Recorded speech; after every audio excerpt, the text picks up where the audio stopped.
Hello, bonjour, konnichiwa. My name is ScouseMouse, and thanks for joining me for another one of my videos. You're probably wondering why am I stood here in the middle of the sky waving a bone at you. As you can probably tell by the title that made you click on this video, today we're going to be talking about bone meal down there. So, bone meal. Bone meal, I feel, is a resource in Minecraft that is a bit underused. People don't understand how useful it could be, especially when you're first starting out in the game. It can help you a lot, getting your crops going and that sort of thing. So I just wanted to show you a couple of the uses and then show you a couple of different farms that can be used for bone meal. We'll have a simple one, a medium-sized one, and then a more advanced one. Okay, so the first thing we're going to do is start by talking about the uses of bone meal. As soon as I get my buttons right, there we go. Okay, so bone meal, firstly, there's two main ways of getting bone meal. The first one, which has been around forever, is my friend Johnny Bones here, Mr. Skeleton.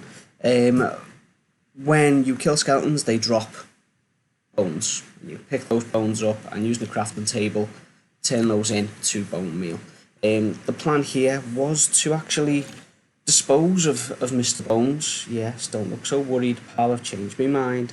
But, you know, I thought to myself, you know, he hasn't got a bad bone in his body. I just couldn't bring myself to do it. And he's quite funny. He's a humorous guy. So, you know, we're gonna leave him be. He is quite lonely. He's got no body. The other use, the other way that you can make bone meal is using crops. Now let me just go and pinch something from over here. There we go. Right. With crops, and introduced earlier this year, was the composter. With the composter, you can, you know, throw crops in there, and the composter has 7 levels. Once it's full, it will pop out a nice little bone meal there for you. So what we'll talk about later in the video is ways to fill these composters up, so you're not having to stand there clicking away like I'm doing here, and it's not a very, you know, efficient way of doing it. Okay. So, bone meal has 2 main uses. The first one is to make it die. Yeah. So we will come to our crafting table. We will pop in our bone meal, and out we would pop our white dye. Okay. And that white dye can be used for making different things. You can use it to make different colour dyes. You can mix it with the likes of blue and black and get your different colours there. You can also use it to dye leather armour in a cauldron.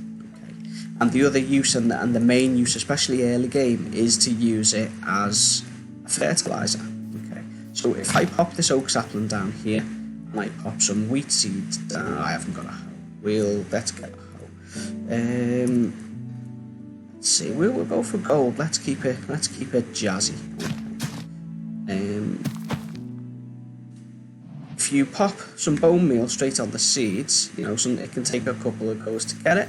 But as you can see, if you need the crops quickly, that would be much quicker than waiting for them to grow naturally. As there was no water there, it's going to be funky, but let's pretend that didn't happen. I am still learning to make videos, so bear with me, please. Again, with trees, if you need wood and you're trying to get your trees going quickly, you can just throw some bone meal on the sapling there, and you'll get a nice, great big tree. Sometimes it can take more than 1 bone meal, so bear that in mind as you're doing this. And as you get later on into the game and you start making some redstone contraptions, you know, you can look at having dispensers firing out the bone meal. That'll help you out. Also for decoration around your house, if you've got areas of grass, you know, pop some bone meal down. You'll get flowers that are appropriate to the biome that you're in, and you'll also get some grass there, which can help just fill those areas around your house that you feel may need a little bit more decoration. Okay, so let's go and have a look at the first and the most simple the most simple way of semi-automating your bone meal production. Now, if you're not wanting to pop, you know, as I showed you previously, your crops in one at a time to make your bone meal like this. Just a simple, couple of hoppers, couple of chests. Pop it in the chest at the top, and it will all filter down through the hoppers, and you can see there that the composter is filling up each of the 7 levels. There we go. Each time it fills up to the top, it will instead go through the hopper at the bottom, and then the chest at the bottom will begin to fill with the bone meal. Each different crop does have a different chance of raising the level of the composter by 1 level. I tend to use carrots most on my own farms, and that has a 50% chance of raising the level with each carrot. With the farms I'm going to show you in a moment, it's going to take, I think with sugarcane it's a 30% chance. Okay, so the plan was to show you how to make this, but looking at it now, I think you can see just how easy it is, and all you're going to need to make that, if I move these things out the way here, is 3 chests, 2 hoppers, and 1 composter. But very simply, you're going to shift click the first hopper into the chest, and then place your composter on top of the first hopper. The hopper here, it's very important that the hopper is going straight down into the composter. It will not work if you put the hopper going into the sides of the composter. And again, the chest on the top, which is going to feed all your crops down into the composter and then down into the chest. Okay. The second farm I've got here to show you is more of an intermediate one. I've tried to keep them as simple as possible, and this one is using a sugarcane farm to do so. This one is not so much early game, as we do have an observer there right in the middle, which will involve a little trip to the nether to get some nether quartz. Okay. Now, I'm not going to go into how you build a sugarcane farm. If that's something you would like to see, please let me know in the comments. But what I have done is mixing in the design I've just shown you into this farm. Okay. And this has, this is a multifunctional farm here. So at the moment, what will happen, as with the sugarcane farms, once the sugarcane in the middle there reaches the height of the observer, the pistons will fire, and then the sugarcane will flow into the water and then down into a hopper. Now, this one is not exactly lossless.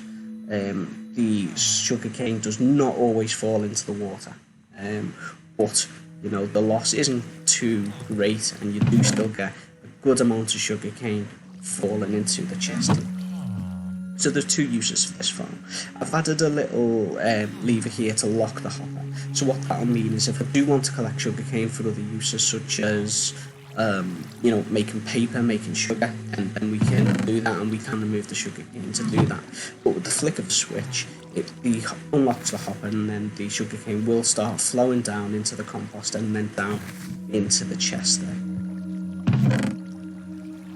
So as you can see, the composter is filling up each of the 7 levels quite quickly with sugarcane, because like I say, there's a 30% chance of it increasing the level with each piece of sugarcane. And then the amount of bone meal there at the bottom will increase. And then if we wish to go back to using the farm for sugarcane, flick the lever again, and the sugarcane will stop filtering down into the hoppers until we feel we need more bone meal. Now, the next farm, this one is more advanced, but it is totally self-sufficient. It does create a lot more bone meal than the farm I've shown you previously. And the way that this one works, again, let me just remove all these blocks here to show you. So, very similar to the sugarcane one in respect of, it's just a normal composter, hopper and chest set up with a lever to lock the hopper. So in this chest at the top here, we've got carrots. If we unlock the hopper, carrots start filtering down. The way this farm works is we have a farmer locked in. Now he can only farm carrots. That's all that's in there for him to farm. What he's gonna do, when his inventory is full, he's gonna see his buddy over here who's looking at him with a very hungry face and probably tired legs because he has no bed or anything in there. and the farmer's going to try and throw some carrots to him to feed his buddy over there. Now, the problem his buddy's got, he's not a very good catcher. So what's going to happen is, when the carrots are thrown to him, this greedy little minecart hopper here is going to grab the carrots quicker than Mr. Villager can catch them. So, instead of him catching them, those carrots are all going to go through the hopper, minecart, and end up in this chest. Once they're in this chest, they will sit there. In fact, here we go. So he's about to throw him some, you'll see. The numbers changing straight away. So they're going down. We didn't see it too much because I'd left the hopper unlocked, and that is still filtering down and giving us lots of bonemeal at the bottom. This design is, like I say, more advanced. You know, you do need to be in a situation whereby you have access to villages, and you know, you're able to move the villagers into position with minecarts or boats, however you wish to do it. And also, it's very important that the villager that is in here is a fresh villager. If the villager has other items in his inventory like wheat, it will become more difficult. Potatoes, not so much, but wheat, the chance of them raising the level of your composter is not quite as great, especially if you wish to collect carrots or potatoes for trading.